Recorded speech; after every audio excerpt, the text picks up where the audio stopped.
Хотите отправиться в путешествие? Да по-любому хотите, но с тем условием, чтобы достопримечательности были интересными, а туристический маршрут был прикольным. Так как это сделать? Наверняка слышали, что сейчас активно развивают школьный туризм.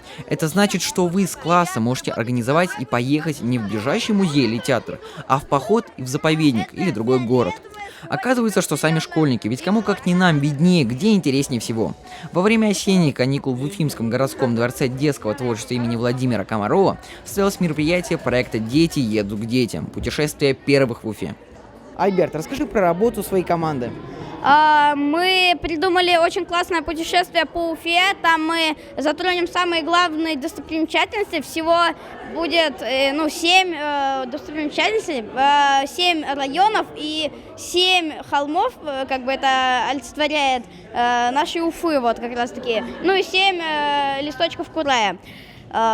Еще мы там будем, получается, есть всякие сосиски, масиски, всякие там шашлык-машлык, походную еду, в общем. Спать будем в палатках, в общем, должно быть все очень интересно. Более 100 ребят приняли активное участие в придумывании рабочих маршрутов, не только по Башкортостану. Для ребят придумали увлекательную неигру «Сердце на родине». В ходе необычного квеста активисты проектировали маршруты, боролись за право быть лучшим, задавали вопросы на детской пресс-конференции спикерам, которыми стали заместитель министра предпринимательства и туризма Республики Башкортостан Азамат Ансарович Галин и директор Республиканского центра детского туризма Рамиль Нафикович Рахматуллин. На такое серьезное мероприятие приехали даже наши соседи-ребята из Пермского края. Матвей, расскажи, куда пермские школьники едут на экскурсии? У нас есть готовые туристические маршруты, которые связывают шоколадную фабрику. Это гастрономический тип туризма. Есть мистические. Мы погружаемся в Кунгурскую ледяную пещеру. Здорово, я думаю, вся страна там была уже. В Перми есть всем известный монумент «Счастье не за горами», который находится на набережной города. Расскажи, что бы ты в первую очередь посетил бы в Уфе? На самом деле мы уже посетили несколько мест, тоже достаточно богатая достопримечательности территория, но хочется отметить студию мультипликации «Муха». Мы посмотрели премьеру, которую еще никто не видел.